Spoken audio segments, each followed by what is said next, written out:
Hello guys, we're Spooky Stories from Indian Country with Chris and David. Today he's got a spooky story for you, and I'm going to turn the time over to him.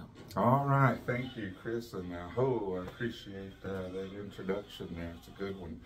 I got a story for you guys, like Chris said. Back in the fall of 1979, I was going to school down in southern Colorado, Durango, Colorado, going to Fort Lewis College down there, Chris. And there's a lot of natives, Indians that live in that area, so there's a large native population there. So one weekend, actually it was on a Sunday, there was a group of us that was together, and we were up in the mountains in Durango, but we were up in the mountains and we were up at a lake up there.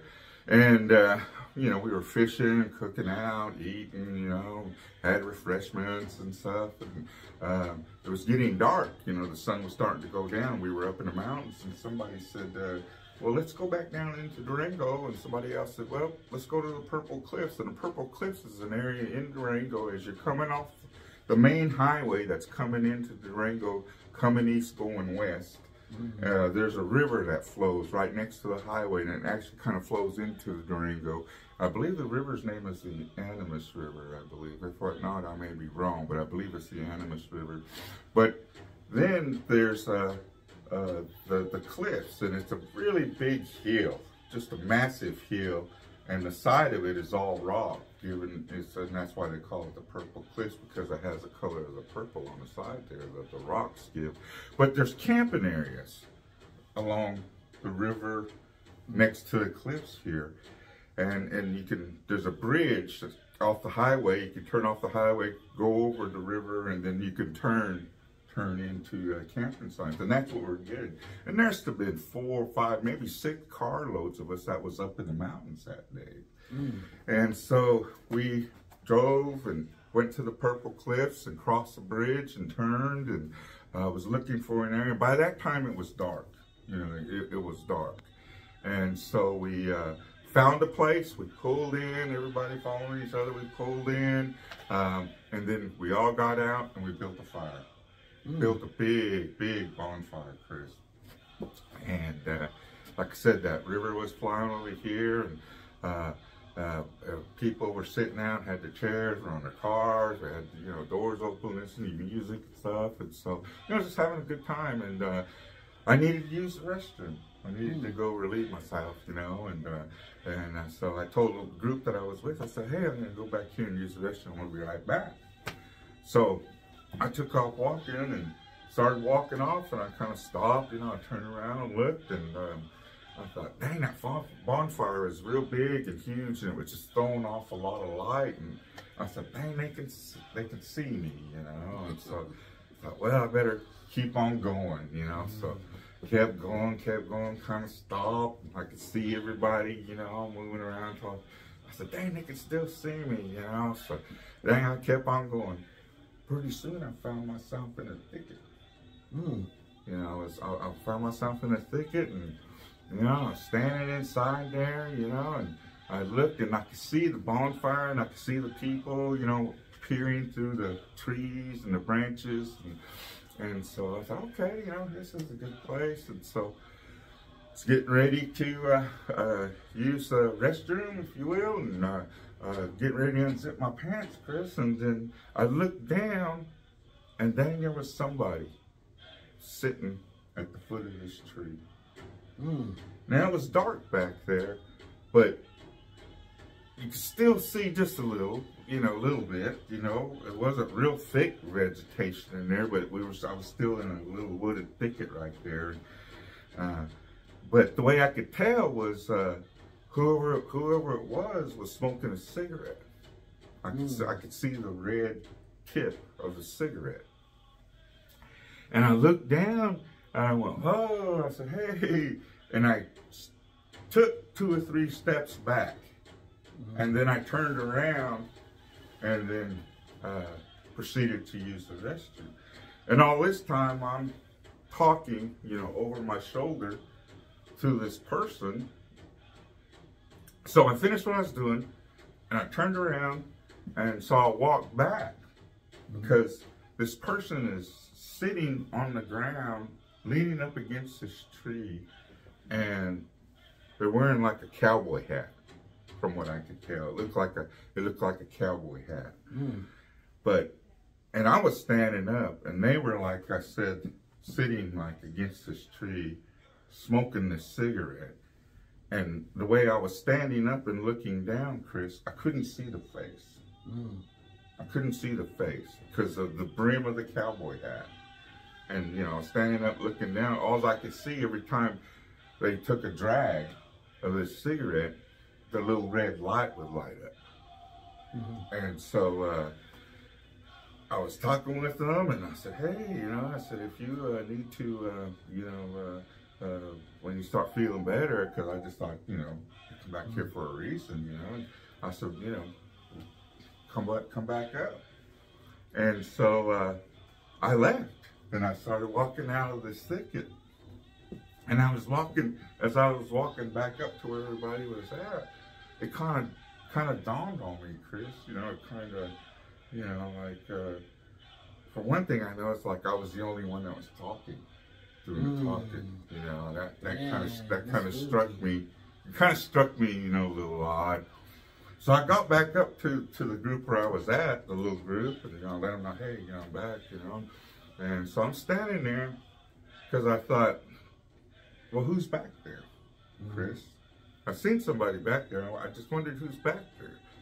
So I'm standing there, you know, and, you know, we've been together all day, this group, you know. So I'm looking at people, you know. I say, hey, where's so-and-so? Oh, they're sitting in the car. Or they're over here, you know, with this group over here, sitting over here in these chairs. Oh, you know. And this one guy says, you know, hey, EchoHawk, you know, what's up? And I said, hey, I just got through using the restroom, and I kind of pointed back where I come from. And I said, there's somebody back there. And I said, I was just wondering who it could be, you know, one of our group. And because I thought, you know, maybe they needed to get away, or, you know, got sick, or, you know, just you know, whatever, you know. And so he goes, oh, you know, BS. He said, there ain't nobody back there. I said, no, really. I said, I was talking with them. And I said, and they're back there. And so he said, well, let's go back there. And I said, well, let's go. And so and everybody knew what we were talking about, you know, because we were talking. And so me and him, we walked back there. And we walked back to that thicket. And we got back there, and I was like, and I said, well, this is the tree, you know, this is where I was at. And I was looking through the, you know, I could see where that fire was and everything. I said, yeah, it was right here. And I stood there and I kicked, you know, that tree, because that's where he was sitting. I said, he was right here.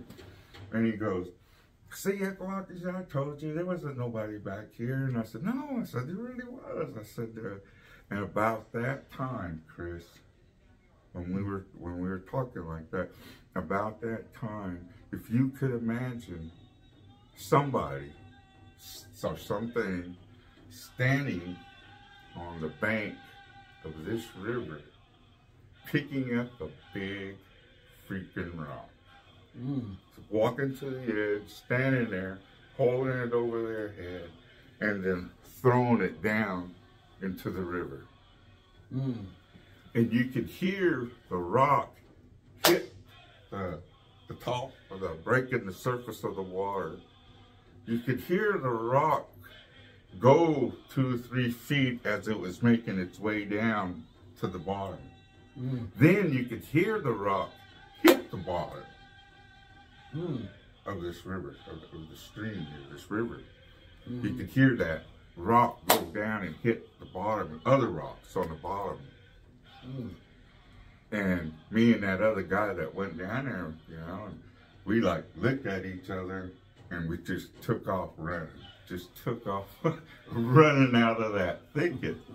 And all I can remember is him he was reaching out, and I was like arching my back. I don't know what he was trying to grab me for or whatever, but we were running out of that thicket. We were running so hard and fast that we almost ran into the fire. But Chris, as we were running, and I was trying to say, keep the fire open. Don't put out the fire. Don't put out the fire. As soon as we got up there, they put out the fire. Yeah. And it got completely black, pitch black, just that quick. Yeah. Everybody was throwing their blankets and chairs in, their ice chests, and because they had heard it. They had heard that splash, that commotion going on down there. And so, anyways, we took off out of there. And, you know, as I look back on it, for one thing, Chris, you know, I told you that I was the only one talking.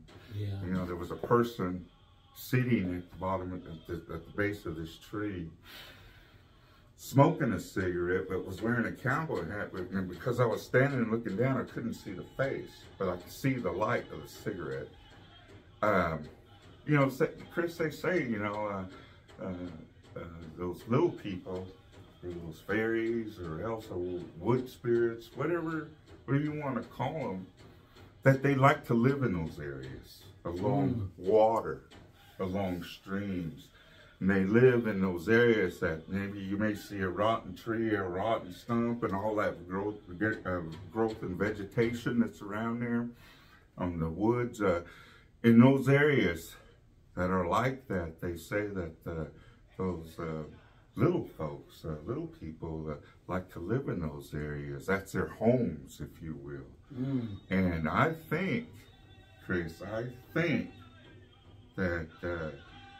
that when I went in there, when I went in that thicket, that I was probably in where they live at, in that area right there. And of course, I'm maybe standing in their living room or bedroom. I don't know. But that's their home. I mean, and I'm standing there and I'm getting ready to use the restroom there. They know what I'm gonna do, I guess. Gonna do. And so I guess they put this appearance of this person sitting there, I guess. And if you remember, when I looked down, not only did it startle me a little bit, but I initially thought it was somebody from our party, the group that we were with that day, that was there. And, you know, and I thought, well, dang, I didn't want to, you know, and I backed up and I took 3 steps out of there and then turned around.